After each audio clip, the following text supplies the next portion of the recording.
Olá, meus irmãos, graça e paz seja convosco. A lição de hoje nos traz um tema bem curioso. Tema que alguns, às vezes, observam a pessoa de Raabe em um contexto totalmente negativo, uma vez que parecia que Deus tinha favorecido a mentira dela. A gente sabe, irmãos, que quando os espias foram até lá, Raabe se escondeu e chega para os soldados do rei e diz que eles fossem adiante, porque eles estiveram lá, mas tinham saído.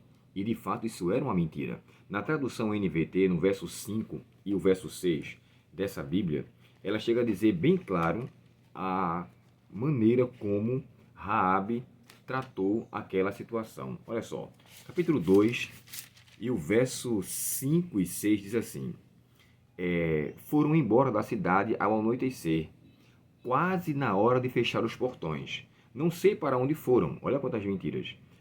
Se vocês perseguirem, é provável que os alcance. Outra mentira. Aí o verso 6. Na verdade, ela havia levado os homens para o terraço e os escondido debaixo dos feixes de linho que tinha posto ali. Então, assim, quando ela chega a descrever que eles estiveram e que eles se foram e que eles fossem adiante, que eles foram se a porta fechar, e saiu dizendo uma mentira atrás da outra. Tem um livro de um pastor chamado Wilson Sarli, dizendo assim: teria Deus premiado a mentira? Ele fala isso, esse texto, referente às parteiras Sifrá e Puá. Mas aqui isso também se enquadraria. Teria Deus premiado Raabe com a mentira pelo fato dela ter sido lá na frente reconhecida como uma mulher de fé? O próprio Tiago chega a descrever que a fé dela era um exemplo de obras da fé. E quais foram as obras que ela fez, de fato? Será que a gente deveria restringir essas obras só à mentira que ela fez? Lembrando que ela tinha, na verdade, um conhecimento do Deus verdadeiro. Quando ela chega a dizer o que eles fizeram, falei com vocês sobre isso ontem. Então, para deixar claro, Deus não tinha jamais premiado a mentira. Eu gosto de um pensamento do João Calvino, quando ele fala sobre questão da mentira, e ele diz assim: aqueles que consideram inteiramente desculpável o que se chama de mentira zelosa, não consideram de modo suficiente o quanto a verdade é preciosa aos olhos de Deus. Em nenhuma circunstância pode ser lícito mentir, pois é impossível algo contrário à natureza de Deus ser correto. Se Deus é verdade, o livro de capítulo 14 de João, verso 6, fala assim: eu sou o caminho, a verdade. Jesus falando sobre ele. Jeremias 10 descreve: Deus é a verdade. 1 João capítulo 5 e o verso 16, e agora me deu um branco, se é o verso 16 ou o verso 6, chega a dizer assim: o Espírito Santo é a verdade. Tanto a palavra de Deus também é chamada de verdade. Santifica-o na verdade e a tua palavra é a verdade. João 17:17. Os mandamentos de Deus são verdade, de acordo com o Salmo 119. E o remanescente de Israel, de acordo com Sofonias 3:13, não falará mentira. E o capítulo 4 e capítulo 14 de Apocalipse descreve que os 144.000 não encontrarão mentira em sua boca. Perdão, capítulo 7 e o capítulo 14 chega a descrever sobre a condição dos salvos. Então, peraí, se Deus é verdade, se a sua palavra é a verdade, se a sua lei é a verdade e o povo de Deus terá a verdade, como então essa mulher pode ter sido colocada na galeria dos heróis da fé, como aquele que venceu, diante de uma situação adversa? Deixa eu fazer um comentário para vocês que eu achei interessante, do que é encontrado numa Bíblia não adventista, a Bíblia NVT.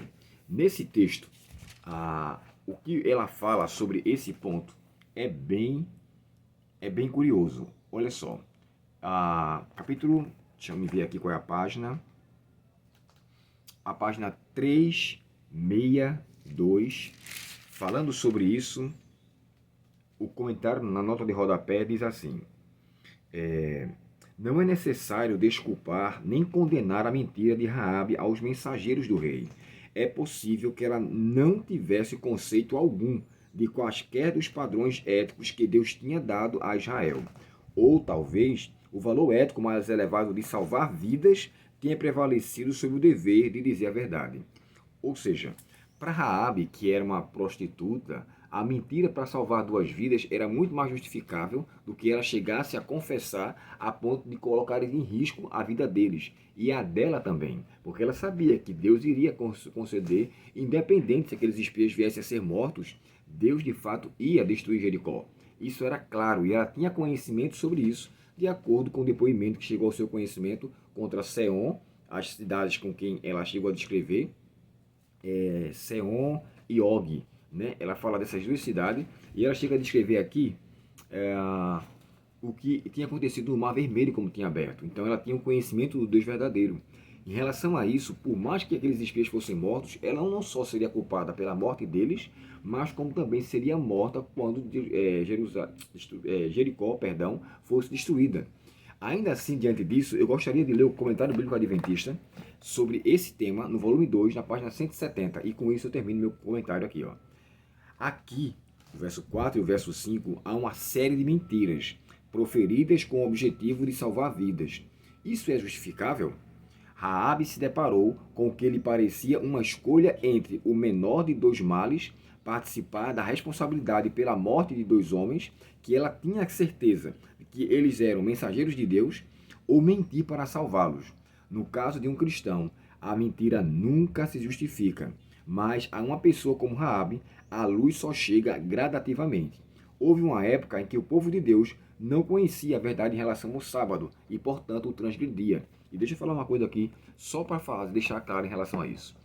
O fato de eu guardar o sábado, por ser adventista do sétimo dia, não me coloca em situação melhor do que os assembleanos, do que os batistas, do que os presbiterianos, que não guardam o sábado. Se a luz do conhecimento que eles têm é essa, Deus os aceita. Atos 17, verso 30 fala assim: Deus não leva em consideração o tempo da ignorância. E eu não seria insensato de dizer que aquele povo que é desconhecedor da lei está em transgressão.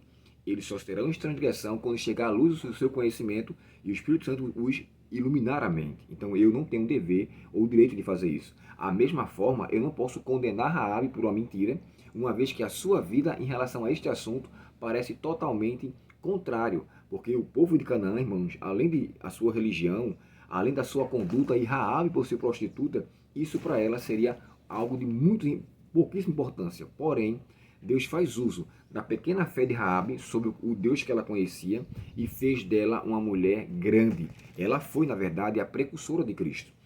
Raabe, de acordo com Mateus 1, verso 5, se casa com Salmão. Ambos têm um filho chamado Boaz, do qual se casa com Ruth. Desse casamento nasce Obed, de Obed nasce Jessé, de Jessé nasce Davi, de Davi vem a linhagem de onde vem o Messias, o nosso Senhor Jesus Cristo. Então, observemos só, de alguém que aparentemente é imprestável e inútil, Deus a tornou, por sua graça maravilhosa, por sua graça salvadora, uma mulher de grande valia. Raabe, na verdade, teve as suas fragilidades aqui, mas a luz do conhecimento foi crescendo gradativamente, a ponto de depois ela fazer parte do povo de Deus.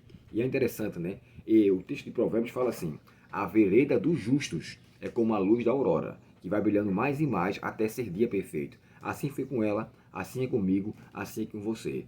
Que a beleza da palavra de Deus e o conhecimento de sua verdade seja gradativo à nossa busca e ao nosso conhecimento. Que o nosso relacionamento com Cristo cresça, até que quando Ele voltar, estejamos prontos, amadurecidos, para dar com Ele a Canaã celestial. Vamos orar? Obrigado, querido Deus, pela Tua palavra e obrigado pelos conselhos a nós concedidos. Que nós saibamos, Senhor, ao sabermos que a mentira é totalmente imprópria para aquele que tem o conhecimento em relação a isso, queremos te pedir que nos auxilie a viver pela verdade. Dá-nos a Tua bênção, Senhor, e um bom dia, em nome de Jesus. Amém. Deus muito te abençoe, um ótimo dia em sua presença e até o próximo estudo, se Deus quiser. Até logo.